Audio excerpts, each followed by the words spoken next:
haircuts. It just look good. Just doesn't quite work, but that's okay. I'm not complaining.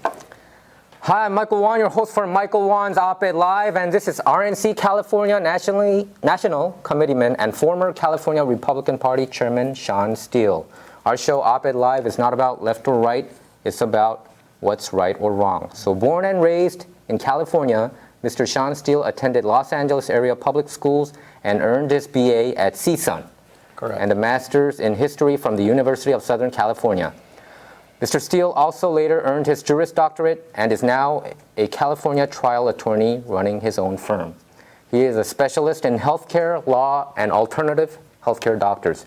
He is published in numerous professional journals, newspapers, and books, including the National Review, San Francisco Chronicle, San Diego Union, Los Angeles Daily Journal, California Policy Review, the LA Times, and Washington Times, to just name a few. And Mr. Steele's wife, Michelle Park Steele, was first elected in 2006 as a member of the Board of Equalization. Presently, she serves as a member of the Orange County Board of Supervisors. Michelle is America's highest elected Republican Korean American, right? Right. So how are you doing, sir? I'm lucky. Celebrating my 37th anniversary with Michelle. Wow. She's running for Congress, which is will change anybody's life. But equally important, we just got our first grandson. Yeah, that's great. Congratulations. Thank you. Congratulations. So the City Council District 12 election will be held on August 13th, and it's only about a week out now. What's your prediction, and what do you think about this race? I think the winner is going to win by less than 500 votes. Wow. It's going to be that close between a very hardcore left-wing college professor at Cal State and John Lee, who's moderate, reasonable, and would be a real asset. But it's going to be a very close race. The left wing, I call her left wing. She's very, not just a Democrat, but she's far left. She's one of those radical Democrats that just hate climate change, that hate everything and very militant. She's not like the old JFK Democrat, not even like Jerry Brown Democrat. She's really far out. John is quite reasonable, moderate, independent. Both sides are going to be trying to get their core supporters to show up. Only 15% of the people are going to vote. It could be 12, it could be 18, but generally it's going to be 15% out of 100. That is so low. So that means one person's vote is worth 5 times everybody else in most elections. You lived in that district, right? CD12. Well, I went to the school in the district at Cal State Northridge. I lived in the valley in the Sherman Oaks side, so I know it. It's actually used to be a kind of a Republican stronghold. It still is conservative. So you've got the Cal State people that are trying to, make an effort to increase total control over Los Angeles. Luckily, the fire department, the Los Angeles Police Department, they both support John. That's a big deal. That's a great accomplishment. So it's the last Republican seat in the Los Angeles City Council. Is this the last stand for the Republican in LA? There's never a last stand. In politics, we have movements and pendulums. Democrats are very strong. They've done 2 things. They pushed out a lot of Republicans, especially younger families, out of California. And they have very strong government unions that are much more powerful than most private insurance, most private real estate, most private companies. So when you have a combination of big money and you're pushing out the Republican base, it's a good trend for them. But California is too good of a state, too nice of a place to live to last forever under one party. Yeah, but if you look at city of LA, it seems like it's getting further and further left. You see all these radical lefts, far lefts, and it seems like that's the norm. And even candidate John Lee, he told me that he's worried that him being a Republican would somehow weaken his position to win the seat. I think it's going to be more of about who he is and what he represents. Here's what we do know about Los Angeles. We have a mayor that's so totally out of control that Los Angeles itself, particularly in downtown, is quickly becoming a third world type of city. It's like Calcutta. All the homeless. With the homeless now, rat infestation just a few blocks away from a lot of people. Even in front of our paper, I bet you saw them. Yeah. and then you got the so-called homeless. They're not homeless. They're vagrants. They could get homes anytime they want to. We got plenty of places for them to go to, recovery centers and such. They're just getting too many benefits living on the street. They got people feeding them all day long. They get medical support whenever they want to. Half of them, we found out in Orange County, are actually getting government checks. And when you ask them to pay a little bit for private housing, they said, no way, they don't interfere with my drug money. So we have two big problems: mental illness, people that are schizophrenic that should not be on the streets because they're killing themselves, and then you got hardcore drug addicts, and then a combination. So it's not a homeless thing. That's a misnomer. It's really a transient problem with vagrants that are dominating our streets, but that's not even the issue. Most of us don't live in those neighborhoods, and if you do, it's bad luck. But if you live in that neighborhood, then you have to suffer with it. Now we got things like typhus. Typhus is a third world disease. We haven't had typhus in America in 100 years. Now we're getting cholera, we're getting typhus, we're getting strange third world diseases that Americans are not used to. But it's breaking out San Francisco, New York, Chicago, Philadelphia, and Los Angeles. So President Trump talked about these issues. He talked about Baltimore, rodent-infested cities. So I don't understand when Republicans point those out. Why do they have to be called, racist?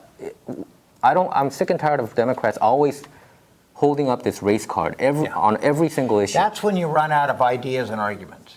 You call somebody Hitlerian, you call them a racist, you call them something the devil, you make up something that makes no sense. It's lost all meaning. Ultimately, the Democrats have reached a new level that everybody, in their definition, is a racist, including themselves. You got blacks that hate Jews. You got Jews that don't like Christians. You got Hindus that don't like Sikhs. You got Buddhists that don't like whatever. Ultimately, every human being has that racial bias. You got people in Seoul that hate people in Busan. I mean, it just goes, Hanoi, they don't like the people in Saigon. The people in Ohio don't like the people in Georgia. So you've got all sorts of bias in human society, but the Democrats have taken it on a new level. And anybody that disagrees with them, the common refrain is that you're a racist. Now it means nothing to most Americans. It's lost its value. I'm sick and tired, and even the mainstream media always holding up these race card. I think it's disingenuous. It moves away from the main issues. Right. And I think it's just kind of sad to see this whole thing, playing. Well, when you see them calling John Lee a racist, then we've lost all value. Most of half of the Republicans who are elected in Orange County are Asian. Stephen Choi's an assemblyman, Tyler Diep is Vietnamese, Philip Chin is Chinese, Ling Cheng is Chinese, Andrew Do is Vietnamese, my wife, Michelle Steele, is Korean, and that the Democrats are putting white males against them in Orange County. That's kind of weird, isn't it? 100% of the time? It's just weird, you're right. So in John Lee's case, I have a little bit of a concern because last year in midterm election, you saw what happened to Orange County. We lost, the Republicans lost all of them. Right. All seats in Orange County. It was like a bloodbath. It was a blue wave, actually, what happened. And let me correct you. It wasn't a blue wave. It was a green wave. Was it a green wave? Yeah. They spent $200. Think about this, and you can help me in the translation. $200 million were spent by Nancy Pelosi alone in California to flip 7 seats.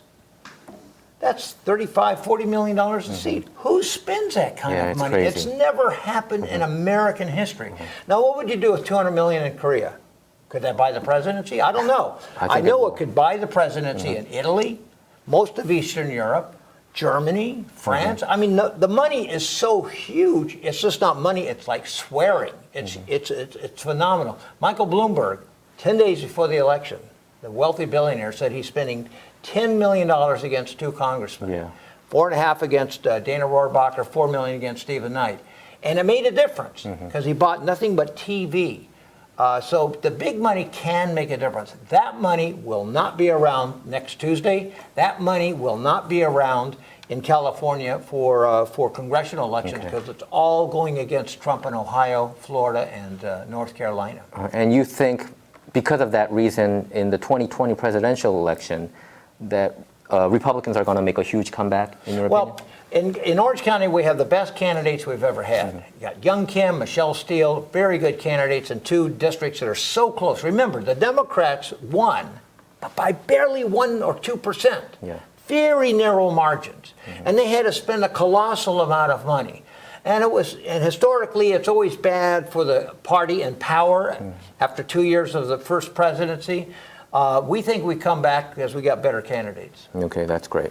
So let's talk a little bit about national politics. Do you think President Trump has a good chance to win the re-election next year? The odds are good. He's running against, this is politically incorrect, against a field of midgets. Yeah. And so the winner for the Democrats has to be the tallest midget. And right now they're doing such a good job attacking each other. And by the way, they're all racist. Yeah. Who knew? Joe Biden's racist. Yeah. And Kamala Harris is racist. And everybody's racist among the 20 Democrats. So as a Republican, I really enjoy the show because we had... You watched the first 2 debates? Well, I was a moderator at one of the Republican watching debates at the Republican National Committee in Charlotte a couple of days ago. Okay.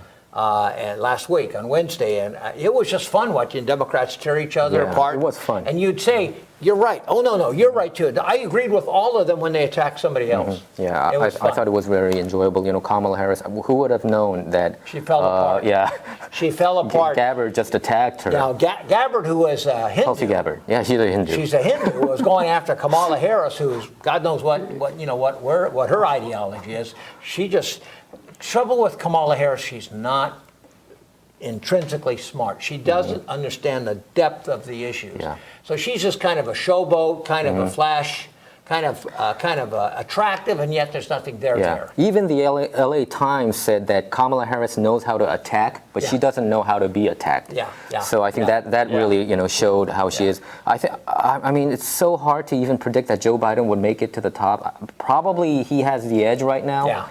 And I think he would get just hammered by Trump. I don't think I don't think Biden can hold his own. Michael Moore, who's a filmmaker, says none of the Democrats are going to win. He wants Michelle Obama. Michelle Obama has no chance either. Well, she says she's not interested at all, and that's a smart thing for her to say. But many of the Democrats are really afraid that their team doesn't measure up. Now, when Republicans were running, we had 17 candidates. We had governors and senators and bilingual. 2 of them were Hispanic. I mean, it was a very attractive group. The Republican of 2016 field was considered the best field ever. Yes.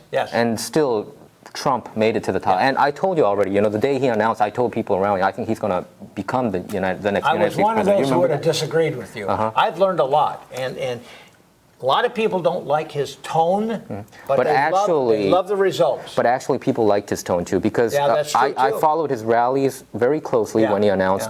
And when I saw these comments on YouTube or other Twitter accounts, many people said this is our last chance. And when they were saying that, I think they were talking about the swing states. And the tone in general, we were going too left-wing, too PC, that people got really tired of it, and Trump was the one. And scared. What Obama's a very good salesman. But he's a good orator. The people in his administration were so far left, like, boys in the girls' bathrooms. Nobody thought that was even an issue. It's crazy. I think President Obama is the most corrupt president. I think he will go down that road. You know what I'm talking about the FISA issue. The mainstream media don't want to talk about it, but the FISA, the wiretapping, the Trump, it all turned out to be true. First president in American history to spy on a political rival. This is crazy. Even Richard Nixon wanted to do that, but the IRS turned him down. The intelligence departments turned him down. What Nixon wanted, he couldn't get, but Obama had the CIA in the palm of his hands. And what's going on? Very dangerous. Exactly. And what's going on in the mainstream media is crazy. The FBI agents, the text messages between Peter Strzok and Lisa Page. They're talking about having an insurance policy to stop Trump becoming United States president. Why isn't this on the front page of the New York Times and Washington Post and CNN all year long? It's supposed to be. It will not be on those 3, but there are 2 big investigations due. The Inspector General of the FBI that's going to come out any day. Exactly. And we have this new investigation in Connecticut by a real U.S. attorney, and he's had 2 juries with subpoena power. I think we're going to get a lot more information is going to come out in the next year, which, by the way, for me... Do you think it's going to come out next year? Oh, yeah. Not this year? Maybe this year. But, well, first of all, the Inspector General's supposed to be this summer. Yeah. So we're in the middle of summer. But the big investigation in Connecticut probably is going to take a year. Not 2 years, not 3 years, but it'll be before the elections. It'll have a dramatic impact. I think, I don't know how NYT, WAPO, these news media are going to circumvent this kind of, the news that are going to come out. Their job is so biased. They're just left-wing propaganda papers. But a long time ago, a poll was done by the Los Angeles Times asking reporters what their political views were. Over 90% were Democrats to the left. Yeah, 90%. When you have a marketplace, then you have to ask yourself, why does a young person become a journalist? Well, in the left-wing schools, this is their way of extending their propaganda. The idea of journalism telling a story and not being emotionally involved in it are long gone in American journalism. That's why New York Times is declining. They're declining. Nobody watches CNN. And now we have... They're fake news. I mean, that's fake news. I mean, if you omit those really important issues, and if you just prop up Russia conspiracy theory, you can only define them as fake news, And the Inspector General recommended James Comey to be prosecuted. Right. But Attorney General William Barr declined to prosecute him. Well, what do you think about that? A lot of people were disappointed that Barr did that. And the best way you can look at it is that what James Comey did was to leak information in violation of federal law repeatedly, lie about it, then admit it. He is really the worst FBI director in American history. He has done so much damage for the FBI. It'll be 20 years to repair it, a full generation to repair it. I agree. But Barr is showing restraint. He could have used his power to take a political enemy and put him in jail. Look what Obama did. He did that. Paul Manafort is going to spend the rest of his life in jail only because he supported Trump. I think he regrets the day he decided to work for Trump. Paul Manafort. Yeah. Well, of course, that was by design. If you had anything to do with Trump, no matter what the circumstances, I mean, they all go to jail. George Papadopoulos went to jail for 2 weeks. Paul Manafort. Look at what they did with Roger Stone. I interviewed him. Roger Stone probably will die in jail. And these are none of their crimes, zero. Do you think Roger Stone is going to go to jail? Yes, for the rest of his life. And unless there's an intervention or a pardoning. But none of these victims had anything to do with Trump's election. They had nothing to do with Russia. It was their personal business. It was something they did years ago, something to do with the tax authorities. In Russia, I'm so tired of Russia, actually, But in Russia, going back to the Stalin era, the KGB chief says, show me the person, I'll find you the crime. That's exactly was the mentality of Obama's Justice Department and FBI. They're horrible, Loretta Lynch, Sally Yates. Yes. I mean, it's just amazing how they did all this, and the media to completely ignore them and to portray them like they're the patriots, and it was Trump and Trump and his people being the traitors. It's just mind-boggling. I agree. So I have a friend, and he told me that he doesn't even want to talk with people who just watch CNN and read NYT. He just doesn't want to talk with them. Well, here's I talk with people. I was on CNN. Me too. That's my job. I was on CNN for a year and a half. And you have to talk to people that otherwise are so isolated, and they get so angry, they do weird stuff. And I try to give them a dose of reality, and I need it too. I could stay in my bubble and not talk to anybody on the left and see what their thinking is. And I find out humans are like cattle. We get into a group think, and we want to make sure that our group is happy with what each other's thinking, and then there's other group over here, they got to be bad because they think differently. It's dangerous. I believe in free expression of ideas, and so I'm a First Amendment lawyer. I support college students. They usually are conservatives who try to say something and are immediately struck down and punished by the administration. It's ridiculous. Well, we win those cases. Yeah, so Mr. Steele, what do you think about even the text messages showing that the POTUS wants to know everything? POTUS is president of the United States, and it happened to be Barack Obama, so he wanted to know everything what's going on about wiretapping President Trump and it seems like they did pick up President Trump talking over the phone. I bet, because they have this HOP rule that if you wiretap one person, I think they wiretap Carter Page. I interviewed him, actually. And if Carter Page, for instance, talking with Steve Bannon, and Steve Bannon talked with Trump, I think they are all caught up in this web. Well, we know this because... So Obama, is he going to get investigated because of this issue, do you think? I hope so, but here's what we do know.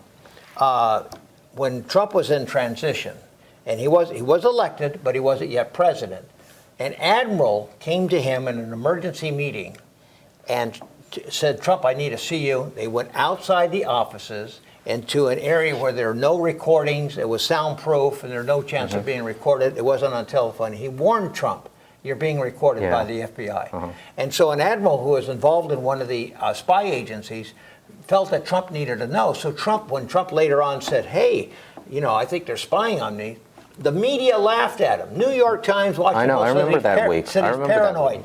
Those reporters ought to be brought out. Their names ought to be put there, and they ought to be shamed and embarrassed because they were wrong. I agree. Trump was spied on. It was Mike Rogers who told Mr. Trump, right? And that's why he decided to do all his interviews, to fill up his cabinet in Bedminster, New Jersey, in his golf club. I mean, there's no wonder. I mean. It's just crazy. This is the most corrupt thing that I've never seen anything like this. I've never seen anything like this. It was what they call a silent coup d'etat. There was an attempt to remove a legitimate, but failed one. An attempt to remove a legitimate president. You don't do that in America. And it's so mind-boggling. Even the text, I read every single text messages that were revealed to the public, and they said, they're having a meeting with a what is it? Secret society? Yeah. I don't know what they're talking about. What are they talking about when they're talking about secret society? And why is this so many not on people the New York Times? We also learned a lot about Mueller. Mueller, we thought was in charge. We thought he knew what was going on. We couldn't understand. He hired 19 lawyers. All of them were far leftist or left. And one of them is Korean-American Jeannie Lee. Who actually worked for Bill Clinton's foundation. She was a lawyer for Clinton Foundation. I know, and she conflict of interest to the max. And we know that lawyers know when it appears to have a conflict of interest, you get yourself out. So Mueller wound up hiring the most radical staff, really bad. One disgraced lawyer, I think his name was Weinstein. Not sure. You mean Andrew Weinstein? Yeah, something like that. Andrew Weissman, right? Weissman, yeah. Weissman was. He's a weasel. He was the guy who engineered this whole thing. He's the one that hired the people. He's the one that was rebuked by 9-0 by the U.S. Supreme Court for being dishonest to the court. He had exculpatory evidence, right? Yeah. And he put a senator out of business. I mean, the man, Weinstein, was very, very bad. Well, here's what we've learned. Mueller wasn't in charge. He was an empty shell. He was a face. He was a guy that looked like he belonged from Hollywood. He was like a screencast. But when it comes to it, he didn't even know his own report. It was sad and embarrassing. And the Democrats thought they were going to get mileage. It hurt them immeasurably. So Mueller should never have been used. He wasn't ready for it. He was exploited. I feel sorry for him, but he lost all credibility when he testified. I think they lost all credibility when they chose Andrew Weissman. I think he was even at that Hillary Clinton presidential election party night. It was so nice that he was there to see Hillary lose for sure. I bet. And Robert Mueller, I've never seen anything like that, sir. Sad. It was sad. And the Democrats still think, well, we got enough evidence here. They watched a guy that's barely alive, couldn't give credible testimony, didn't help them, recanted his own testimony in the morning, and the Democrats said, yeah, well, we got what we need. Trump's guilty. It's a bad kabuki. It was very sad. It was a sad show. It was just really pathetic and sad. I mean, just by picture alone, he looks like a smart dude. Yes, Robert Mueller looks like smart. He looks straight and sharp. Yeah. But when he opens his mouth, where is this? I can't even believe this guy is the special counsel. You know what I can't believe? I can't even believe that he was the FBI director for 12 years. Yeah. He got a 2-year extension. I don't understand it. How can you I'm hire this guy? imagining he was probably sharp at one time, but he lost a lot of it. He shouldn't have been brought on for this job. He was not there. He didn't understand. He really didn't have cognizance. He didn't have an understanding what the implications of what he was doing. He wasn't in charge. He didn't even know how much I knew. He didn't even know about Fusion GPS. How could he not even know that? How could he not even know that? I don't understand this. Well, we're getting into inside politics, but the bottom line is Mueller turns out to have been a very imperfect person for the Democrats, thinking they were going to get so much mileage out of it. Ultimately, he did the right thing. Ultimately, said there's nothing here. Yeah. But the Democrats are trying to squeeze that lemon and try to find more juice in it, and there's nothing there. But he did do those 10 situations where he just the obstruction of justice thing. And the beauty is he did it, but he didn't know about it. Somebody else wrote that report. It wasn't him. He didn't even approve the report. He didn't even know what was in it. And how could you even say that he's not even exonerated? That means that there is no such thing as presumption of innocence. Yeah. It's just well, this sad. is the partisan environment. It's a very toxic environment.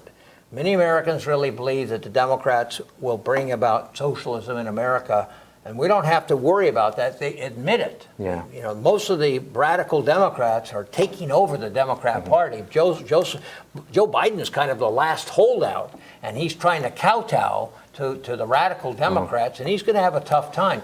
When he's on the stage, if he's the one against Trump, Trump's going to just bury him. Yeah. Because Biden is pretty good talking out of both sides of his mouth, but when he's that closely associated with these extreme radicals, it'll hurt him. And what I see, I was a supporter of Obama. I consider myself an independent. I supported Democrats in the past. Right. I supported Trump in this time around.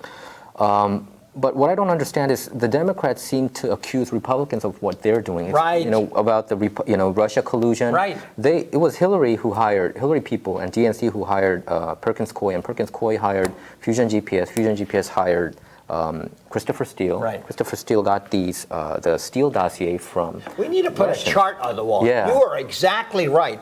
Hillary paid millions, I think up to $8 million, through the law firm, which hired a British spy who was actually a Russian specialist, and the information he got were from Russians. From Russians. And the theory is that probably most of those Russians were reporting to the KGB. I bet. Without a doubt. They got their misinformation to give it to Christopher Steele. And so the funny thing is the Russian hoax really was a Russian hoax, except Hillary paid for it. Exactly. And also the 20% of American uranium being sent out to Russia, with that's an uncomfortable fact. And $145 million kickback money. I mean, so whenever Hillary walks. She gets away with it because the Clintons are, untouchable, right? You can't get them in jail with all the crimes that have been alleged against them for all the years, except the one that Bill Clinton kept going to that island with Joshua Epstein 26 times. Jeffrey and he had no Epstein. idea what was going Jeffrey on. Epstein. No idea. And he dodged the Secret Service. I think there's something fishy going on. There's going to be huge things coming as. I don't know. It seems like the Clintons have a nice cloak of security. A lot of people are protecting them. And sadly, they're still in the FBI. They're still in the Justice Department. Now, give Trump a little more time, and each of those departments are going to be cleaned out, washed out. People are going to retire. But right now, when you talk about the deep swamp, people in D.C. are dedicated, hardcore radicals that hate Trump and that have big positions in government. Yeah, it's sad. What do you think about Christopher Wray? Is he a reliable person in the head of the FBI, or do you think he's pretty much? I don't know. He sounds like he's from old school. I think most FBI people are comfortable with him, and we need a change artist. Look, the FBI's got a terrible black eye. It's horrible. Christopher Wray knows that. He's not helping. It's a corrupt agency now. Yeah, it's a corrupt. I'm not talking about the 99%. The rank and file. It seems like the guys that go. Rank and file are good. It seems like the guys that go to Washington get dirty quick. The power gets to their head. They were getting signals from the Obama White House. Go ahead and do the right thing. Go after these guys. Go after those guys. Don't touch these guys. Don't bother Hillary. Hillary's okay, but those guys you should go after. And sadly, to become a leader in the FBI, you have to be very political. And here's the key. The FBI and all the people that were against Trump were certain Hillary was going to win. Yeah. They were certain. So they were trying to ingratiate themselves to Hillary's administration by saying, look what I did for you. They never dreamed Trump would win, and their worst nightmare came true. Their worst nightmare. And now, ultimately, many of them have been disgraced. Many of them have been fired. Most of them are under investigation. Some of them are going to go to jail. They will. And so they made a bad bet. They thought they knew where the power was going to go. They made a bad calculation. FBI should never care about the power. They shouldn't. They should not care who's president. It should be nonpartisan. Yeah, it should be truly. But Washington, Obama corrupted the generals. He got what's called political generals, not war generals, but political generals to cut deals, to make excuses, to release Taliban out of Afghanistan jail. So Trump he fired a lot of generals during his time because he didn't want to have warriors. He wanted to have politicians as generals. If you look at all the deals that Obama made, I don't understand. I told you I supported him back in. But Iran deal. Yeah. It's crazy, Yeah. you know, having all these money going to what is it, $1.2 billion in cash, you know, sent by three Remember planes. the pictures? There's this airline cargo plane, American military cargo, and you brought it out on these huge forklifts, and it was bundled money with a saran wrap around it. It was more money than I've ever seen possible. It was bigger than any Mexican cartel, and they're pretty big. Exactly. So, and it didn't work. Yeah, and what I don't understand is, you know, I blame the media because most of the people that I see and meet, I mean, you know everything what I'm talking about, but most of them don't even know what, you know, these issues. Well, they don't know FISA, they don't know the wiretapping, all this kind of stuff. What you and I, they don't know the Uranium One scandal. It's tragic. Part of that, we have even a greater menace. Yeah. Democrats, Republicans, they have their teams, they have their intellectuals, they have their think tanks. We have a war of ideas. That's fair. Now we're seeing the source of information coming from Google and Facebook is very dangerous because now you have radical leftists that are controlling the flow of information. They're talking about how Russia tried to influence American elections. They were nothing. They spent $100,000 on Facebook ads in Maryland. They had no influence. There is no tampering. And according to Obama, it was impossible for the Russians to influence the elections. He made it clear, and he was right in this case.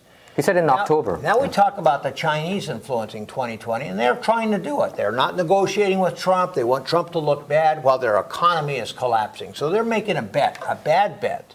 They're betting that Trump is not going to be around. So Trump is now putting the squeeze on him. Exactly. The one agency that's really trying to influence the outcome of the 2020 elections is Google. Yeah. And the thing about They're Google a Democrat, far is left that, well, website. it's not even Democrat. They're just they're helping the Chinese Communist Party develop an amazing surveillance state, facial recognition in China, and they're making a lot of money through that. But when Google was given a chance to help the American military come up with refused, right? Come up with software to help when they're bombing a target to eliminate killing innocent victims, Google said, we're not going to do that. Yeah. It's what the Israelis do. They don't want to kill all innocent civilians. They want to kill the target that's hurting them. And so the American military had this proposal to Google, and they turned it down because the employees didn't like it. The employees are anti-American. They don't like you, the people in the studio or the people watching the show. They don't like American culture. They don't like American history. Yeah. And they hate Trump to such an extent, they're going to use their search engines to eliminate conservative voices. They're already doing that, right? Very successfully. We see it everywhere. And they're doing it deliberately to influence the outcome. So basically, Google's best partner is China. So China is definitely impacting the elections because Google is their willing accomplices. Google's a problem and needs to be broken up. Now they have, they're antitrust, right? I mean, well, they are so big and so it's like a utility. It's like there's one gas company and they're making all the rules. We need to break it up and decentralize it. I completely in all agree. 50 states. Well, Trump's working on that right now. So the key is Google is really the great problem. Whoever controls the information, in effect, controls your thoughts. Yeah. That's why Google is so bad because the people, there's no sense of balance. Google is horrible. They're running, you know? and if you're a conservative at Google, you get fired. They exactly, and they even shadow ban all these conservative websites. Yeah. You have to go to like DuckDuckGo.com. That's what I use. I go to DuckDuckGo and all other sites because I found out that Google is blocking all the conservative voices. Yeah. If you for instance, if you put like FISA, FISA, FISA is a huge issue right now. Right. If you click on Google, you're not going to find that much about it. No. Now, Google has taken any conservative voice and immediately downplays it. There's a website called Gateway Pundit. I know. It's a Gateway nice little, Pundit. Gateway Pundit is good. Yeah. It's a nice little blog, yeah. and it's not racial. It's not hostile. It's got good information. Somebody was Googling at the other, Rush Limbaugh mentioned it this morning. Yeah. Somebody Googled, a friend of his Googled it, and he got a warning saying, this is a racist website, avoid it. It's now, amazing. in China, if you call somebody that's on their watch list, you'll get a voice saying, why are you calling Mr. Yang? Mr. Yang is a well-known anti-government activist. You should ask yourself why you're calling him. Maybe you shouldn't call him. Now, that's what's happening in real-time China. It's funny, Google's using the same kind of method they are that the communist Chinese are. It's just sad. But do you think this whole thing is starting with California, Google being a Northern California company, this shadow banning, and even the vote that had been happening, the ballot harvesting last year? I'm worried about the state of California. Well, California is right now becoming more third world than any other state in America. Yeah. We have a feudal system. It's back to the Middle Ages in Europe. And maybe, I don't know Asian history that well, but probably the same parallel. You have a concentration of very wealthy, powerful people that kind of inbred. They go to the same schools. Their children go to the same schools. So Silicon Valley, Beverly Hills, a couple of places like that. And then you have the huge serfs, the people that are not as well educated. They're getting a lot of government benefits. Handouts. And also the jobs aren't very good. So it's an 80-20 situation we're going into. So 80% are poor and 20% are wealthy, and then 1% are super wealthy. Here's the problem. There's no middle class. My party, Republicans, is middle class. Yeah. Farmers, ranchers, shop owners, professionals, small business folks, white collar. Ever since Abraham Lincoln, we've been a middle-class party. When you squeeze out the middle class, you have the vast poor that are dependent on government, and then the wealthy elite who likes it that way. And they vote for the same party. Here's my proof. In the recent elections, it is now legal for prisoners in county jail to vote. Who knew? Really? Oh, yeah. So in Alameda County, you had sheriff deputies passing out ballots to prisoners in the county jail, says, time to vote. They're going to all vote. Now think about that. Democrat, right? Who are they voting for? Democrat. The sheriff deputies who are getting a pension, and generally most of them make over $100,000 a year, and that's going to be their pension after 20 years. They get $100,000 a year for life, plus medical, plus life insurance, plus the best benefits, right? Many other things. They're asking their own prisoners to vote, and they're voting for the same people. That's the irony. The prisoners and the cops are together voting for Democrats. They both get benefits out of it. That's sad. So there's more people are leaving California. California has a worse quality of life in the 50 U.S. states. Let's make it clear. More people leave California than come to California. Yeah. We are an out-migration state. 3,000 a week. 3,000 We're leaving, a week. and they're mostly middle class. They're not the super wealthy. And the poor are coming to California. They get more welfare, more benefits. Why not? They don't have to pay for much. They don't live well, because many of them have given up looking for work or given up on good education. They just gave up. They just come here to get nice benefits. But the middle class that supports all the state welfare and all the state taxes, they're looking at a situation. Let's say they were raised in Northridge, or they're raised in Fullerton, and the kids are growing up. And I just went to a wedding yesterday of two one Korean American kid and his wife who's Hispanic American. They're leaving California in 3 days. They got married. Wow. They're in their 20s. They're leaving. The jobs are not here. They're both college educated. One of them tried to start a coffee shop, and too many regulations, too much competition. It was just not a good place to start a business. They're going to go to another state. So 3,000 a week more than are coming in. People still come to California, but more leave than come. We're losing a congressional seat. We lost a congressional seat in 2000. We're growing. We're growing. It's going to shrink. Right? Yeah, we're shrinking compared to states like Florida and Texas and North Carolina. We're expanding. Arizona is expanding. Nevada's growing. The opportunities are better. Housing is cheaper. They're safer. The schools are better. So California is among the worst schools. 45, 46. LA Unified is the worst school district, big school district in America besides Chicago. I know.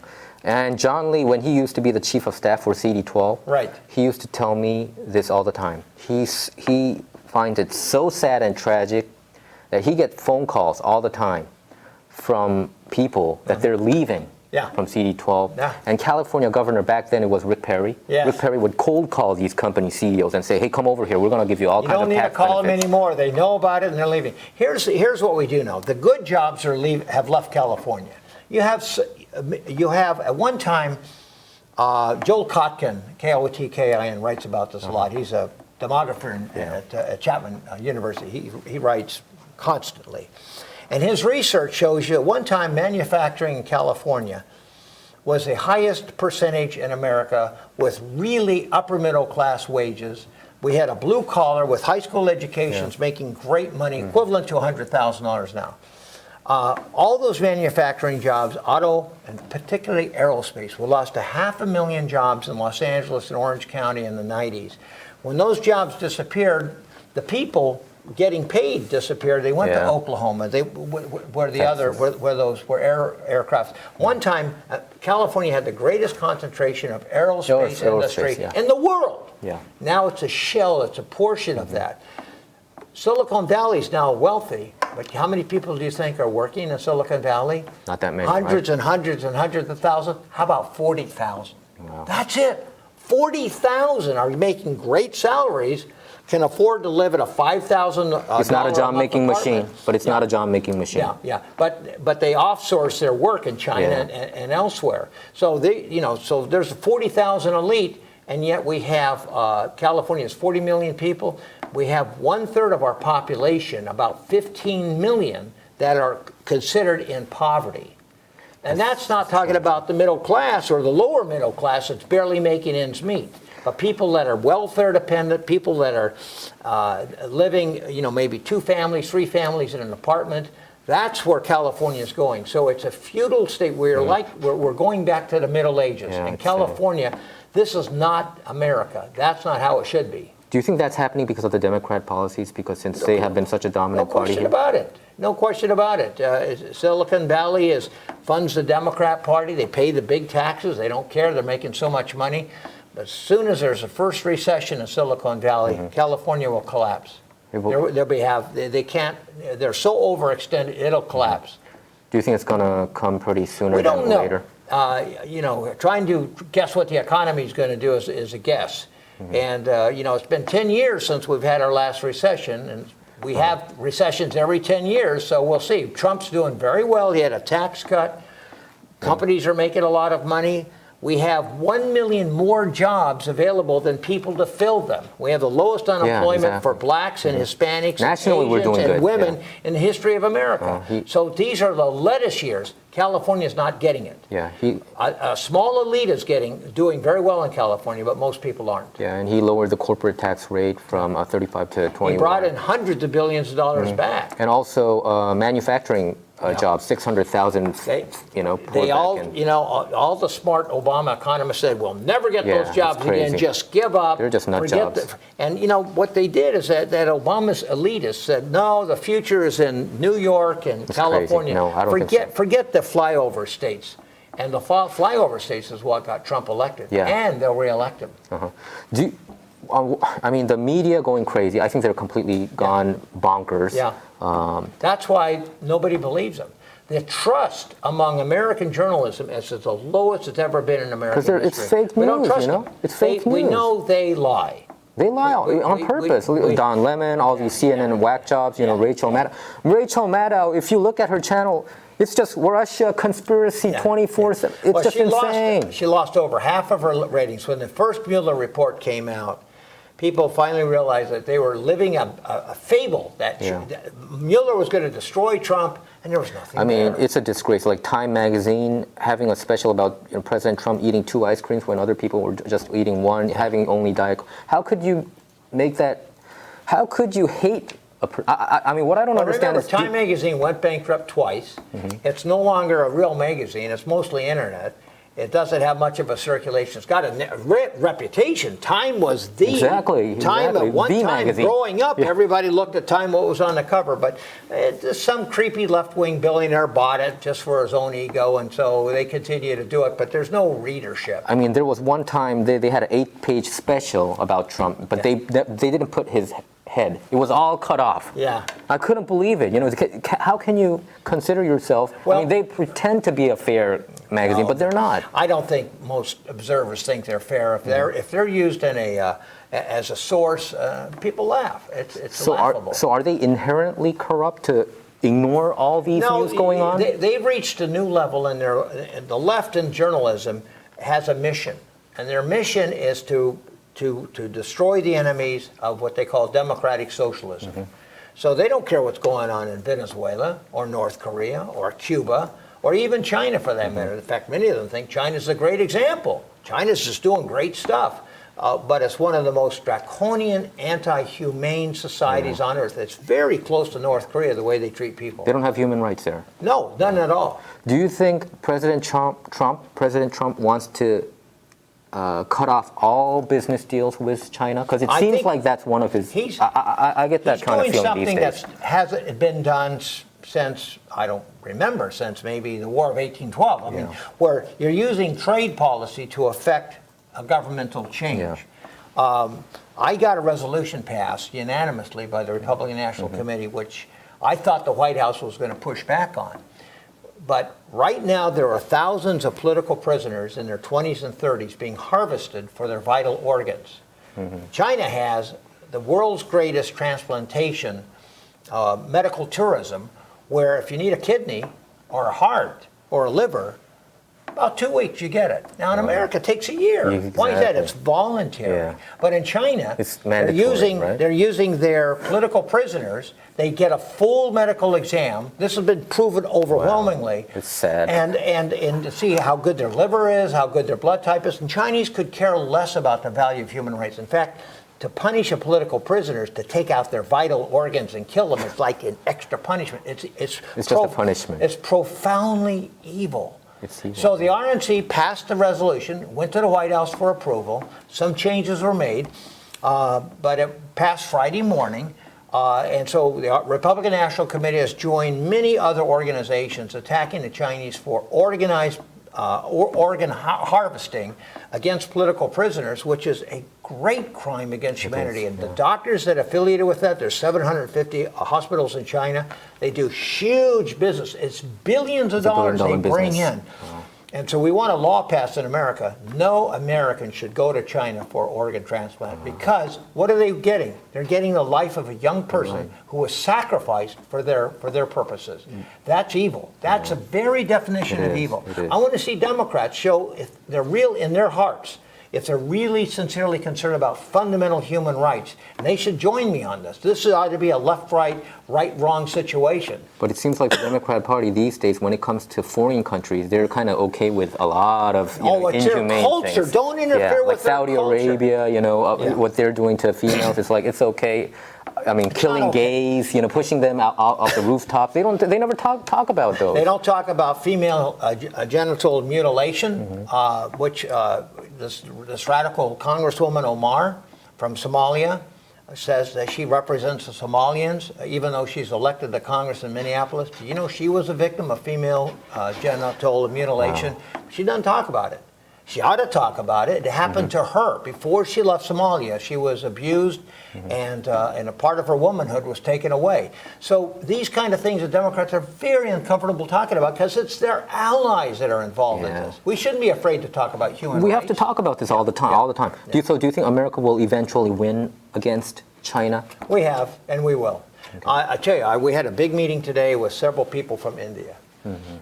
India is our greatest friend in the world because they're so big. Their population is now bigger than China.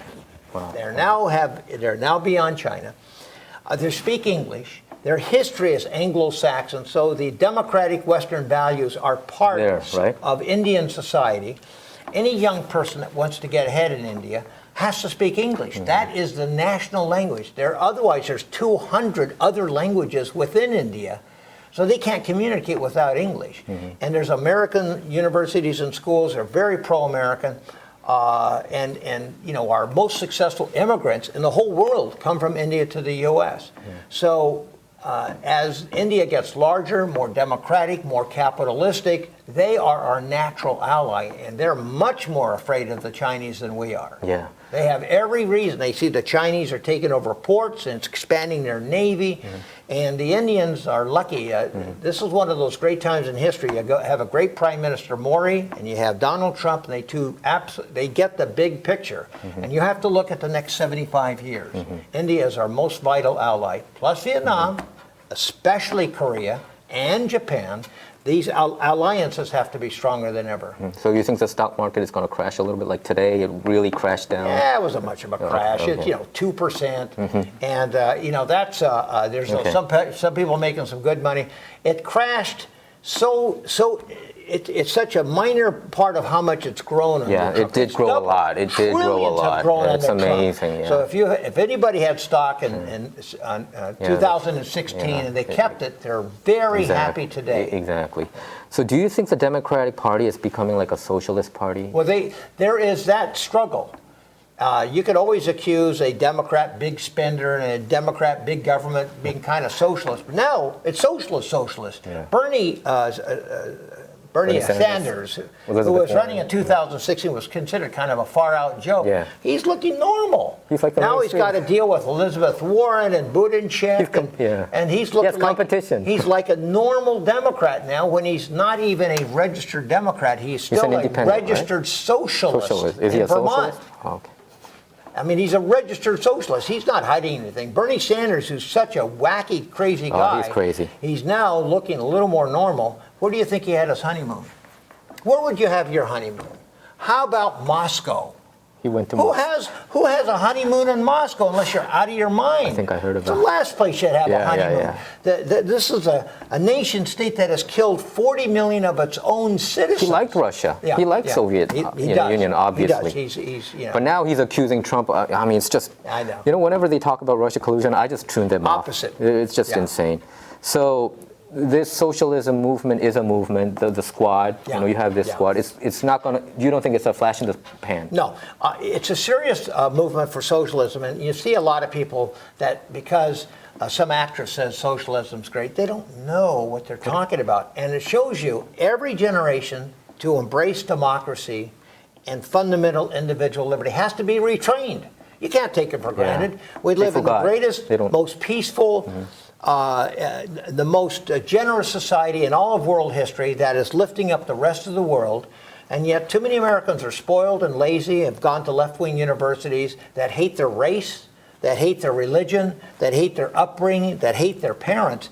And so it's a suicide pill that slowly some Americans are taking. Trump really captivated that idea and has turned it around.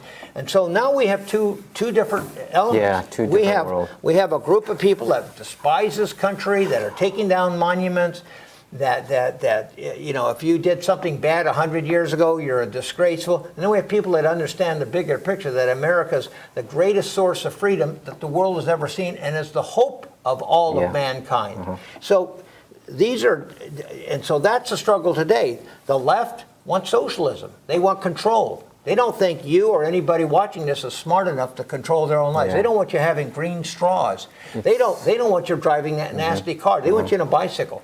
They don't. Right here in Los Angeles, they're building buildings without parking garages. Now, why is that? Because you should be on the subway so you can get beat up. You should be on a bus that doesn't work. You should be walking the streets. In other words, they're putting, and the apartments in Los Angeles, they're getting smaller. They want housing, but now you're going to be, in some places, in Shanghai and Beijing and Hong Kong, 200 square feet for a family of three, 2 adults and one child.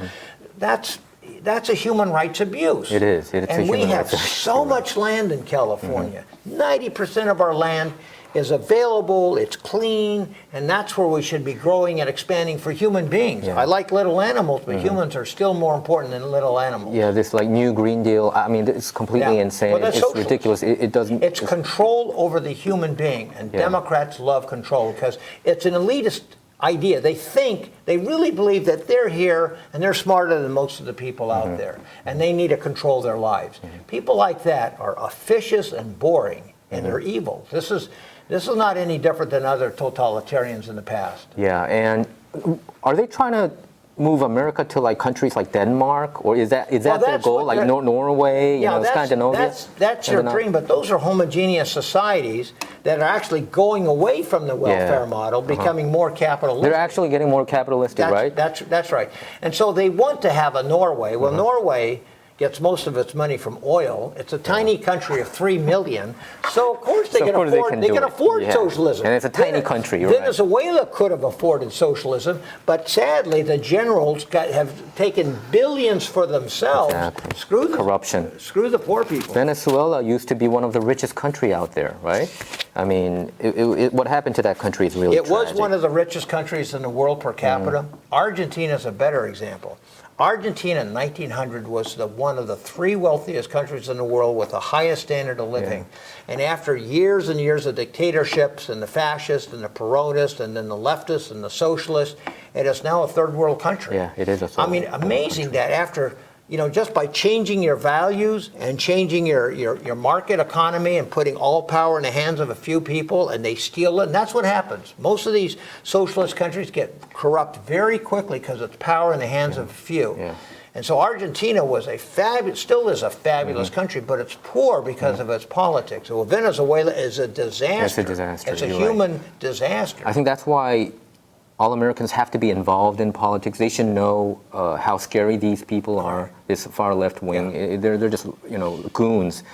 And it's, even in CD12, Laura Lundquist, this professor in CSUN, I think she seems to be a little bit in that pack, right? Yeah. It's a shame where the only Democrat that can thrive in California is the farthest left Democrat. She beat a bunch of moderates in the primary. Exactly.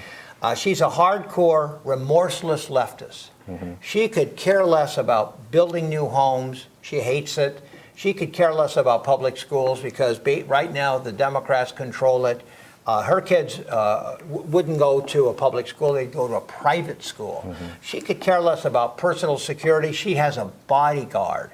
Yeah. She could care less. She works for the government. Keep in mind, she's never had a capitalist job. She works for Cal State. Look, as a college professor, what kind of a life is that? You're on a beautiful campus. You have young, adoring students. Nobody criticizes you. You work 12 hours a week, and you get over $100,000 a year. It's the greatest scam. It is. If anything, we're going to see American universities starting to get smaller and closing down because the internet is going to do a far better job and cheaper. We can't afford professors like Lundquist whose utility is minimal. They don't offer much value to the student. I agree. I think I learned much more during, from internet or YouTube or these educational programs over my years in college, or it became that way, right? I'd like to swing the camera around to June. June is learning far more here, this intern from Seoul, Korea, is learning far more in a real-world setting than you will in universities. In universities, you got these stuck-up professors. You can't fire them. That's problem number one. You should be like anybody else in the free market. If you don't cut it, if you don't produce, if you're not good with your students, you get low ratings, you should be fired. You cannot fire once they have tenure. Lundquist, you can't fire her. You're right. It's really unfair. And secondly, Lundquist and her allies will never allow a conservative professor in her department. I bet. When she leaves that department, they're going to hire somebody new, just as left-wing, just as anti-American as she was, because it's affixed inside the college system. Yeah. For a conservative to get a job, they have to pretend they're left-wing. That's a whole process in itself to hide in. John Yoo became a faculty member at Georgetown. At Berkeley Bolt Hall Law School. And at first, when he was brought in, he's Korean. He's got to be one of us. He kept his powder dry. He became tenured. Then he became this monstrously, very influential conservative. Yeah, he's a huge voice now. He writes all the time. He's a brilliant litigator. Saw him today on Fox. And a friend of mine. Oh, is he? Yeah, okay. Of course. And I love and John Yoo. And then the left said, we got to fire him. He had tenureship, but he did it. He's like 1 out of 10,000. He's one of the ones that got in by pretending to be something else, and basically because he was Korean, they just assume, he's going to be one of us too. Yeah, it's kind of sad. Even the college loan killing the students. I really don't think college is what it used to be anymore. And it's a waste of money. Yeah, it's a terrible. It's such a con game. I agree. Every time you give students a college loan. the universities, surprisingly, raise their rates. They're more expensive than any other sector in America. Medical doctors don't raise their rates as fast. Insurance companies don't. Automobile companies don't. But the universities, because they have this guaranteed inflow of student loans, they have faculty members and administrators that get overpaid. They have affirmative action compliance officers. Yeah. They have entire departments of extremely well-paid bureaucrats at UCLA and USC to make sure that everybody's following the PC rules and nobody's speaking out of PC, politically correct language. And they go around, looking and investigating. They're like minders, like Iran or like Iraq before Saddam Hussein fell. He had what people were called minders, M-I-N-D-E-R. So walk around making sure that you're doing the right thing and you're warned if you're doing something wrong. Well, we have that in our American university system. It's very expensive. It's kind of like what the Chinese communists are doing in China right now, except they're much more advanced than America. I think we just all made Sally Mae rich, and I think it's tragic. I had a friend who went to Stanford, got her doctorate degree there, but she said she didn't actually learn anything from there. And she's conservative, and she said she had to pretend, to get good grades. Every conservative student, my advice is just pretend and play the game. They should. Just pretend it's not worth it unless you don't care, and then go ahead and battle the administrators and battle. And I represent a lot of conservative students from schools, from Humboldt College to San Diego State. As a lawyer, I do it for free, pro bono. And when they start getting bashed, I invite them to call me, and I have a number of lawyers that are prepared for free to support these students and go after the administration.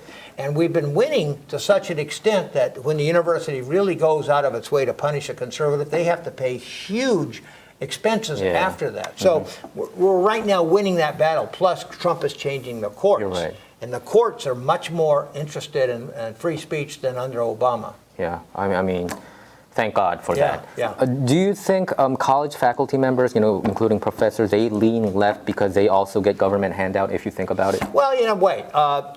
Again, you look at I always worry about as a college student, I ask them, what's your major? If they say political science, I'm thinking, I laugh at them. Sadly, I was a history major, same thing. It's functionally worthless, it's kind of fun, but it really doesn't advance great education. Plus, they're not even teaching the great books anymore. But if they're a biochemistry major, that's the one that I like. If they're going to medical school, they're learning something. That's a smart one. But if they're doing some social science, it's garbage, it's a waste of time. They're a dime a dozen. Sociology. And they don't get good jobs, actually. And it's propaganda. They go to professors that, you might be studying, Middle French language, but they wind up talking about how bad Trump is. Or you might take a course on American classics. No, it's how bad Trump is. And so the universities really have lost their integrity. There's very few universities you can trust your children with. I think you are very sharp about what's going on in the college education. I can't agree with you any more than that. But I mean, it's sad, and well, parents ought to be very careful where they send their kids to. Sending your kids to Harvard may be a mistake. Yeah, it's too expensive. Sending them, well, besides, it's not just left wing. The return on investment. The prestige is there, but the quality of Harvard's gone way down. Plus, they don't like Asians. And that's why, you're right. That's affirmative action. They're so against it. Exactly. I agree with you. I mean, you're right. Well, the Asians tend to be harder to propagandize. They tend to be not as amenable to the left-wing message. Plus, they're serious students. Yeah, so I don't understand when there's Asian Americans who support affirmative action right now, because there has been so many. They have to get like 450 points more than. It's a suicide pill they're taking. Yeah. An Asian, I've seen this before, and I've challenged them before. There's this one famous woman who was a lawyer, and she says, well, I couldn't have become a lawyer if I didn't go to UC Davis. Affirmative action got me into UC Davis. And I was with a friend of mine, now Judge Mark Kim, and we're having a debate on affirmative action. I said, well, Angela, you're the first Korean I've ever met that benefited from affirmative action. How did you do that? All the other Koreans I know got the grades and they earned it and they didn't need it. So that's part of the propaganda. There might be some dumb Asians that need it. I understand that. But affirmative action is inherently evil and racist. It's racist because basically those that work hard, that have earned their way, are punished. That's not the American way. And actually, I don't hear a lot of Korean Americans going to these Ivy League anymore. Around me, it's very rare where you hear, oh, somebody got entered to Harvard, somebody got entered to it. Well, I used to hear that a lot, but not these days. It's a Jewish problem. This happened to the Jews in the 1930s, and the Jews were getting into Harvard and Yale and Princeton, and the academics, oh my God, we've got too many Jews here. What about our tribe? What about the WASPs? And the same thing. And the funny thing is that and when you have an Asian that betrays their integrity, forget about their group, but their integrity, simply saying, well, affirmative action's good. And if they were honest, they'd say, yeah, we have too many Asians. If they would be honest. They're saying that way. Yeah, I think when they're saying that, they're at least being honest, but they're basically self-hate. Yeah. They hate their own community, and they should have no standing in the Korean American community. And for me, I think young people becoming Democrats is because of the college education that they're getting, no question. The 4, 5, peer 6 pressure. years. It's and peer pressure too. We just had a friend of ours who's Vietnamese, a daughter of a prominent Vietnamese politician in Orange County, going to UC Davis. And the first day of orientation, this is just a couple of days ago, saying you should be ashamed of your wealth, ashamed of your privilege, and ashamed of your race, and ashamed of your gender. In fact, we don't use pronouns anymore. We don't say he or she. It's a Z, right? Yeah. And so she comes back, she's 18 years old, and she says, this is a bunch of nonsense. Now, you will have some kids that knows it's nonsense. Her parents prepared her. This is Davis. It's not like Harvard. It's a good UC school. Used to be. They're all pretty bad now. But you got a lot of kids who are 18 that know nothing. And they're hearing smart professors, and they got into a UC school, and they got all these other kids that are cool, and they want to be cool. Oh yeah, I got to hate white people. Okay. And I got to hate my parents. Okay. And I got to hate Thomas Jefferson. Okay. And I should be a little more open about my sexual interests. And so it's a vast propaganda machine where there's no chance to opt out. You don't get two points of view, you get one point of view. They have to hate from George Washington all the way up to probably the 40th president, I would say, right? No, yeah, to the 45th to Trump. Right, all the way. So. Well, it's sad, but in a way, it's very similar to North Korean propaganda. One point of view. You're given rewards if you agree. You're punished and marginalized if you disagree. We're returning to having black segregated dorms. I mean, that's something that's out of the 50s. We're returning, in some cases, Asian-only dorms. Well, what's an Asian? We don't have Asians in America. You have Koreans, Vietnamese, Hmong. You have everything in between. They have those now, Asian-only dorms? Yeah. Why do they do that? The universities are trying to encourage it. They want separation, tribalism. More tribalism, I've never heard about this. Yeah. This is crazy. Wow. So, don't be surprised. And they want young people to try more different sexual experiences. Well, how about not talking about it? You don't have to talk about it, for God's sakes. I think a teenager can figure that out, and they don't have to be told that they have to. A girl has to sleep with a woman.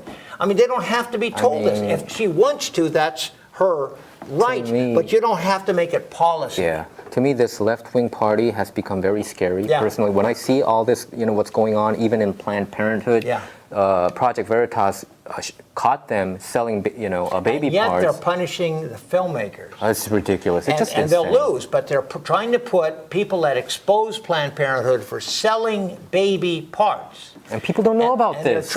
They're trying to put the people for exposing them and proving it out of the words of Planned Parenthood's top officials selling baby parts and making money enough to buy a Lamborghini, as one official said. And yet they're punishing the truth teller, the one that got the video. And none of them got charged, right? The one who got caught in the camera. It's just crazy what's going on. The DA in Orange County did get two companies that were making money off of selling that and got them prosecuted for selling baby parts, and they went out of business. So, I mean, there was some pushback, but the free speech is just outrageously being... where my curiosity goes? I'm wondering where they're selling these baby parts, and I don't know what they're doing with it. What are they doing with these things? Research. It's just so scary. Whatever that means. I have a friend, who was a former UCLA professor, Tim growth close. I don't know whether you know him or no. not. He used to be a professor of poli-sci, actually. Wow. But now I think he moved to George Mason because he wrote a book called Left Turn, meaning all mainstream media and the academia world, they lean left. Right. So he said he didn't have much friends, and he told me, I actually did an exclusive interview with him, and he told me, I don't know how much longer I can stay in this school in UCLA, and before I knew it, he was let go of that school. Well, if he didn't have tenureship, he's expendable. And as soon as look, first of all, if you're male, that's dangerous. If you're white, very dangerous. If you're straight, you're out. You almost push yourself out at the edge of the. That's what Again, we're lucky if we get any of our folks in, but no, they have a very clever scheme of how they keep bringing in their left wingers into the university. Do you consider this whole thing as like good versus evil sometimes? I don't want to get to that point. I think it's smart versus dumb. Okay, all right. So I don't want to think that I have all the good stuff. I'm sure I make a lot. No, I make a lot of mistakes, errors of judgment. But I want to keep questioning the left and see how they support it and what is their fundamental beliefs. And I think they have a hard time defending. They would rather call you a racist than think about what they're defending. I only asked this question because they seem to always ask that question to the right, wing party. So are the establishment Republicans finally all behind President Trump? Yes. And here's the funny thing. How about Bill Kristol and Bill Kristol is way out there, and he's supporting anybody against Trump. Yeah, even a Democrat. Yeah, we lost Bill for a generation, and I don't miss him. Sorry to say it, but he just got wrapped up into his own rhetoric. Yeah. No, I was at a meeting in Orange County where Donald Trump Jr. Spoke, and in this room was all the Orange County's long-time activists and participants, and very successful businessmen. And I saw one after another that were very public how much they hated Trump, how embarrassed they were. And Donald Trump Jr. was there? Yes. They were all there. They were all clapping. And they're all showing support. Trump has solidified 90% of the Republican Party in California, which was really very hostile to him 4 years ago. They including me. I know. I was not a fan. I supported 5 people Ted before Cruz. Trump. Yeah. I supported Scott Walker, Marco Rubio, Carly Fiorina, Ted Cruz, and probably some other guy, Chris Christie, for a week. I mean, I couldn't see, but I've learned that Trump's rhetoric is kind of fun, maybe hurtful, but his actions. He appointed a better cabinet than Ronald Reagan did.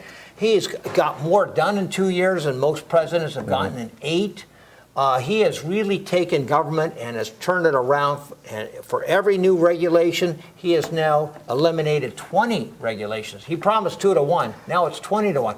So there are so many. There's good things that are happening in the administration every single day. I can point to. That's won over 90% of the Republicans, including the middle of the road, including the moderates. They see a lot of value. It may be the courts, it may be their businesses expanding, it may be that there's more employed African Americans than ever before. Yeah. There's a whole lot of reasons. And media don't want to talk about those. Again, the left-wing media. Remember, there's multiple media. Yeah, of course. Yeah, I mean, we don't have a lot of right-wing media. I mean, we have Fox on the TV cable news channel. Right. But other than that, magazine, I think National Review. Yeah. It's not that easy. You have to kind of search for it. So some Trump supporters consider him one of the greats. You know, like he's on that line of. Some even want to put him in the Mount Rushmore level. That he is just because you have so much hostile people against him, especially the media, that it's amazing what he has achieved so far. Do you think he's on his way to be considered one of the greats? I can't say that. He needs another term for us to find out. I'm more of a long-term kind of guy. He's made a lot of great starts, but the North Korean issue is not resolved. The China issue is not resolved. Iran is not resolved. And you can't resolve it overnight. I think he needs to get reelected. The courts haven't been completely reformed. The swamp hasn't been cleaned out. And so he's on the verge of making that, but he's got to get reelected. Yeah. And North Korea actually shot some more missiles today. What do you think about North Korea? Do you think Trump is handling this the right way, or? I don't know. He's using two mechanisms, brute force and sugar. So he's offering a lot of sugar to Kim's ego. At the same time, he can shut him down even more so, and maybe even consider a boycott where nobody can go into their ports or not. And he's actually considering that in Venezuela right now. So he looks at all the options. So he doesn't try just being happy all the time, but he has some real power at the same time. So it looks like the harvesting is bad in North Korea. Starvation is going to go up. Well, in a communist... Because the sanctions are still intact. Oh, more than ever. And so they're hurting. And now the Chinese are hurting. And now we're seeing their economy slow down, and the slowest it's been, according to them, in 11 years, but maybe even worse than that. So Trump is pushing very hard, but using diplomatic, non-military ways of getting that resolved. Is it working? It's too early to tell. Do you believe North Korea will give up their nuclear weapons? Probably not. They won't give it up unless they're forced to. Okay. I mean, look, when you're dealing with a gangster, and he's lived in the third generation of gangster land, they pretty much understand their only relevance is having the biggest gun. They're not going to give it up because that's their only relevance. The only way I think we can do it is by having a regime change. And you get a regime change when things get really tight and uncomfortable in the government. And if somebody finally assassinates Kim, that might be our opportunity. And Kim knows every day he's always worried that one of his guards is going to shoot him. I bet, yeah. So probably that might be something that Trump administration might be secretly wanting. I don't know if they'd ever even admit that. But that's an option. And if they don't say it, everybody's thinking it. It'd be nice to get rid of this bastard Kim. Okay. So we had deadly mass shootings in El Paso, Texas, and Dayton, Ohio. At least 31 killed, I think, just now in U.S. weekend mass shootings. What do you think about this whole thing? You know, the left wing and the mainstream media is trying to portray this as a gun control issue. They always do that. Stephen Scalise, just a couple of years ago, was a U.S. congressman, and an old white guy with a semi-automatic weapon shot a bunch of Republican congressmen. He was a Bernie Sanders supporter. And very hardcore. A couple of weeks ago, at a military installation, at an ICE installation in Oregon, an old white guy had a bunch of fire bombs and a gun, and he attacked and he was shot and killed. And so this guy that in Dayton, Ohio, he had no manifesto except he was a crazy left-wing lunatic, green New Deal kind of guy, and he kills his own sister. So you're trying to find a commonality. The left wants everybody to believe it's a bunch of young, angry white supremacists. There is no white supremacy. I've never seen one in my life. You will not see one. There's no great publication. Probably very few. They're talking about 0.001%. Like it's a mass. Well, when you're talking about 300+ million people, inevitably you're going to have a couple of dozen whack jobs, and the whack jobs can do a lot of damage. But it means more than ever you got to be able to, look, every society that's free also has danger. You won't find a lot of guns in China because they will ban it, restrict it, and control it. And that's always true in totalitarian countries. So in a country where weapons are easier to get, well, you have a duty to protect yourself.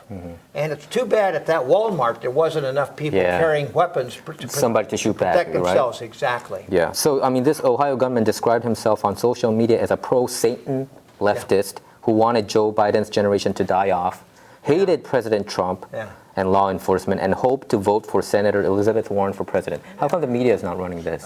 And you know what? They aren't, but you are, and you are media, and that to me is the real tell, because that's public information, but they're not. It ruins their idea. They want to see that there's every single shooter is a white supremacist, and it's not true. We had a period where we had young Muslims that were shooting and killing and stabbing along the way, and they kind of inspired each other. Every time there was one, there'd be 2 or 3 others. That's kind of died down. I think that whole era is over. But they're hoping, the Democrats are hoping desperately there's more copycats. They really liked this murder. They like these. It seems like they get excited about it. They are enjoy it, and they're sending all kinds of news crews. It's a strange, cruel fascination they have. They want more because they think it hurts Trump, and they're badly mistaken. The impression I get whenever I see these mass shootings, it's all over the news. Yeah. It seems like they're excited about something. I don't know what they're excited about, but I get that kind of. Well, it hurts Trump. Anything that hurts Trump, it's worth the price. It's worth the price, and it's a strange behavior. So when Steve Scalise, he was the majority whip, right? When he got shot, almost died. Yes. And the guy who tried to kill him was a Bernie Sanders supporter, and right now we have an Elizabeth Warren supporter. Yeah. How come there is no outrage among the Republicans using the same card and saying, hey, look at these crazy left-wing nuts jobs that you guys have? Just because he supported Elizabeth Warren and hated Joe Biden doesn't mean that there's a whole new group of So that means Republicans are always trying to play it the right way. Well, I won't say that. That's too self. But the Democrats don't say that. They always blame that's Trump. Self-serving. I think most people, Republicans, moderates, and reasonable people say the guy's a whack job. He liked Elizabeth Warren. Big deal. This guy from Texas, he's a whack job. He didn't like immigrants. Okay.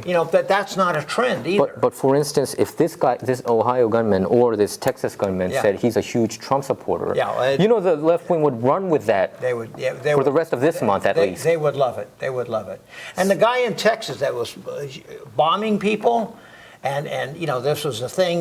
He would be bombing a family and bombing. It was black. I mean, you can't tell who's going to be the mass murderer because it's basically it's a mental illness problem. It's not political. You're right. We have what we have in the homeless communities. It's mental illness. It's not lack of housing. I think it's a mental illness. Anybody that says it's lack of housing is lying. It's a drug issue. It's a you mean the homeless? Are you talking about the homeless? It's like a spectrum. Yeah. You got totally schizophrenics, forget the drugs, schizophrenics with drugs, and hardcore drug addicts. And the drug addicts will make you psychologically impaired. Yeah. So the vast majority, 80%, are it's mental and drugs. Mm-hmm. And again, you have that along with these people as well. Exactly. So it's a mental health issue. In Colorado, they had a guy that shot a bunch of kids. Oh, you mean that in the theater? Yeah.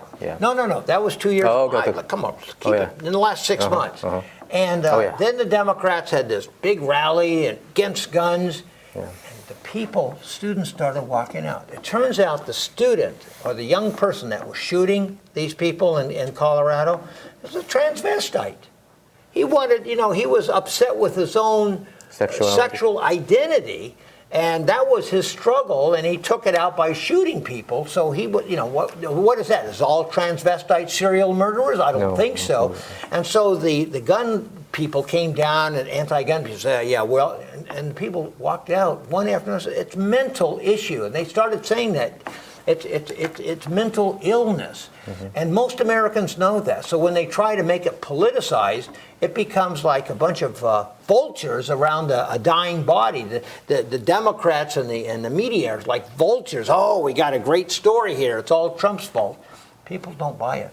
And that's why they're going to lose in 2020. They don't buy the lies.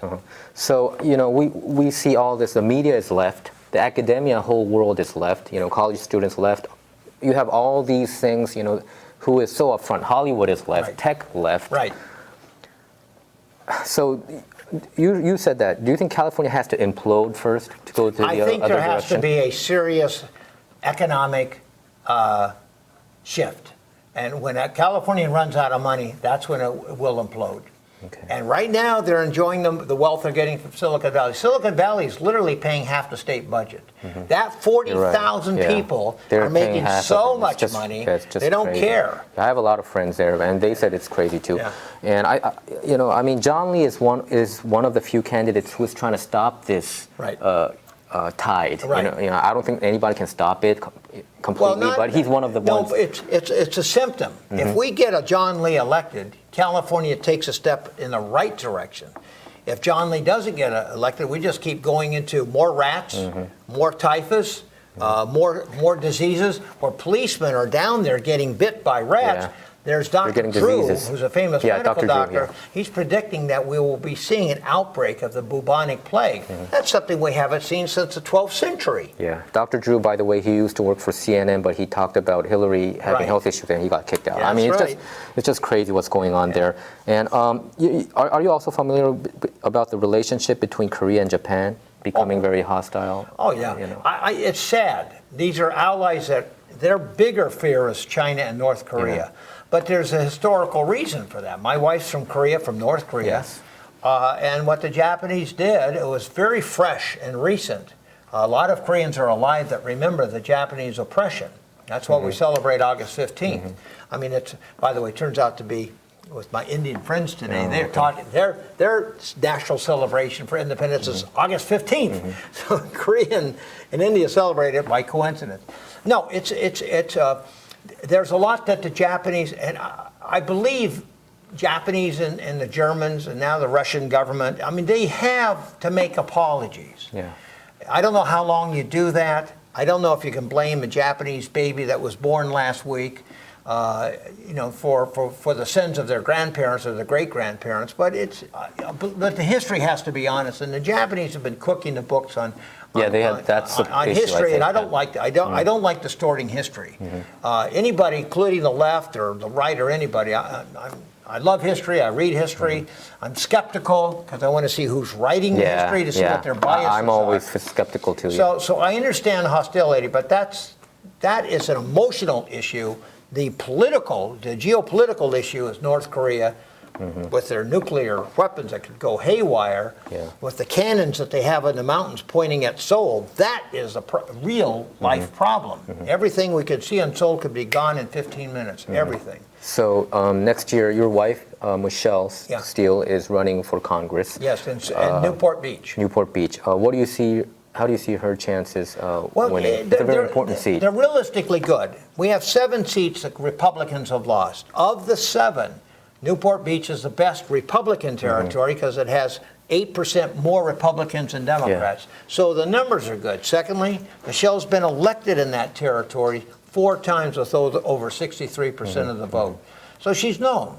Thirdly, she's the current supervisor for 2/3 of the district. Yeah, that's a good thing. Fourthly, 15% of all the voters are Asian American. A lot of people don't know that. We've got a huge Vietnamese, Korean, and Chinese populations in that district.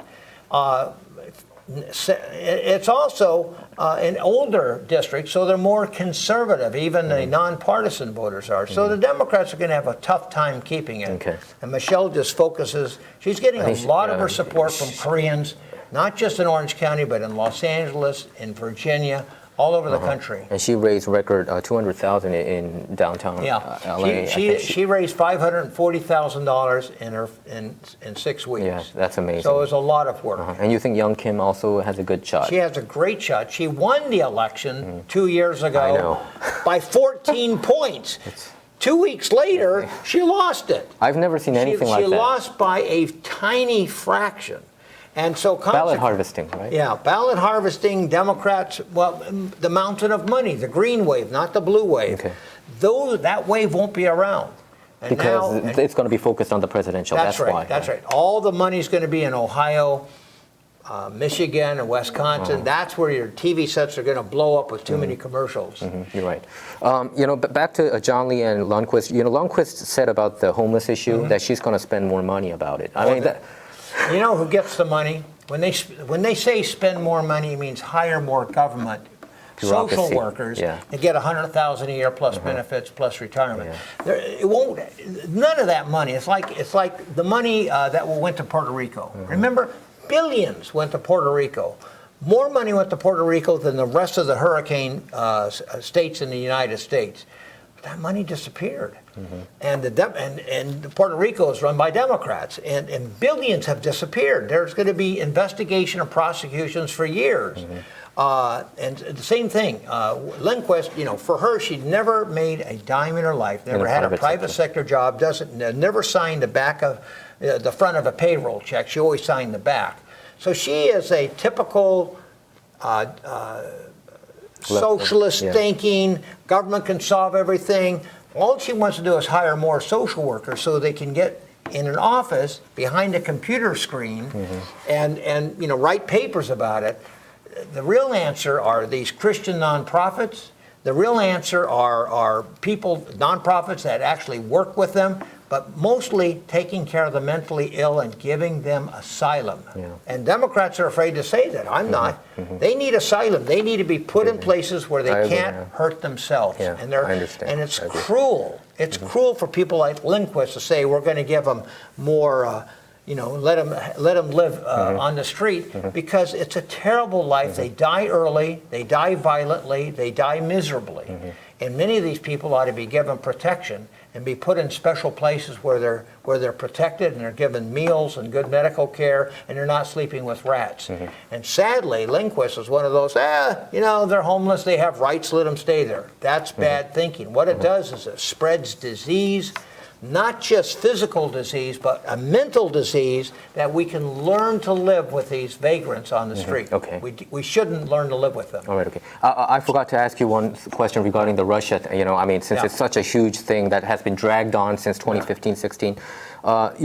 So the mainstream media and the Democrats claim that the server, John Podesta, Hillary Clinton's campaign manager, John Podesta and the DNC were hacked by Russians, right? According to them, hackers. But Julian Assange, and so this is WikiLeaks, revealing all these contents. But Julian Assange himself, the WikiLeaks founder, he said it wasn't Russians. He pretty much implied that it's from an insider. And he said he even put a $20,000 compensation reward money when Seth Rich got killed in Washington, D.C. And many people think that this is some kind of conspiracy here. We don't hear from mainstream media trying to dig this up. So they're basing this whole premise that we have this Irvine company named CrowdStrike. Yes. It's a private, security company. Right. So they were the one who studied these computer servers, and they came to conclusion that it's hacked by Russians. But if you see the board members in CrowdStrike, I think Eric Schmidt was there. Eric Schmidt is the one who wanted to be the campaign manager for Hillary, as far as I'm concerned. And the board members there seem to all lean left. There is no hard evidence by any reputable agency proving that it was Russian hacking. And it's a theory that cannot be proved. And that's become like one of the talking points of the Democrats. Nobody challenges that. Oh, yeah, it was hacked by the Russians. Really? Who was it? When was it? Mueller never found out. Mueller, with tens of millions of dollars, with 20 lawyers, with dozens and dozens of FBI agents and 2,000 subpoenas, he never got to the bottom of that. So until they can prove it, you cannot believe it. Yeah. So when I watch like CNN, MSNBC, or these three major networks, you really put yourself through a lot of punishment. When they're asking these questions, I mean, they don't even ask these questions. So do they have some kind of like a secret handshake saying, "Hey, don't ever raise that issue"? Well, because Democrats are the there is a herd mentality. And once in a while, you'll hear somebody on CNN or MSNBC go out of school. A little bit. And they're immediately punished. And they're attacked by their colleagues. And once in a while, those are fun, because you'll watch it on another channel when you see the guy says, well, Trump's not that bad. What do you mean he's not? How could you say that? And then when you're out of school, when you don't use the politically correct language, there's terrific punishments. Plus, it hurts your career. It hurts your next job. It hurts your reputation. So do you think John Durham and John Huber, who's investigating this whole thing, FBI, the spying thing, all that, do you think they're going to get to the bottom of this? I hope so. I mean, we can only hope. Again, trying to trace a hack in the world of the internet is very, very difficult. The real key is, why was John Podesta, his password was password. Yeah. He asked That's how they found out. I mean, John Podesta is as corrupt as they come, but his brother, who was a business partner of Paul Manafort, is walking away loose and free. He committed the same stuff that Paul Manafort did. Manafort's in solitary confinement, but Podesta is out, having a cappuccino. It's just corrupt to the core. Yeah. Any last words for our viewers? Any advice for them to get more involved in politics? Well, I believe that the Republican Party's future is with Korean Americans and Asian Americans in California. Actually, they're doing so well, right? Asian Americans in California. It's the fastest growing minority, and they won't be much of a minority at the rate that they're growing. Right now, Asian American voters make about 17% of all voters in California. African Americans was 6%, now it's moved to 5%. Latinos are moving from 28% to 30%. The Republican future is with the values of Asian Americans. And why? The values we know. Education is primary. No matter what, no matter how rich or poor you are, education's number one. The families last longer, and the marriages last longer in the Asian communities. They're much more religious. Democrats are secular. They don't like religion. They don't like, Jews don't like going to temple in the Democrat Party. So if we see an Asian that is much more religious, also Asians have beautiful homes, better homes than the average Caucasian. People don't know that. Even the unemployment rate, they're lower, right? Oh, it's almost non-existent. Asian Americans have better, stronger families. So without the discontent that you'll find in many broken American Caucasian families. So they're really the ultimate logical successor for Republicans. So there's a huge opening. We now have our vice chair of the party is Peter Ko, a Chinese immigrant, from the mainland China. The National Committee woman is Harmeet Dhillon, a Sikh, a Punjabi from India, who's a brilliant lawyer, civil rights lawyer. And so the party is really open. Remember, half of our elected officials in Orange County are now Asian Americans. Yeah. So there's a much better future for what you believe in the Republican Party. But not only that, you're not joining to support them, you're joining to become a leader. There's tremendous opportunities to basically shape and become a leader. Try to become a leader, the Democrats, not a chance. They've already got it encrusted. They've got it, it's too crowded. You just can't move around. Right, you're right. Well, Mr. Steele, it's an honor to have you here. We always wanted to have you here. We are so grateful for you to share your knowledge and your insight. Well, thank you very much, Michael. It was great it was a compelling interview of every subject. We would like to have you more often. I'll be happy to. Okay. Thanks very much. All right. Well, that's our show for today. Our show is not about left or right. It's about right or wrong. To stay up to date with our latest videos, make sure to subscribe to this YouTube channel by clicking subscribe. Thanks for tuning in.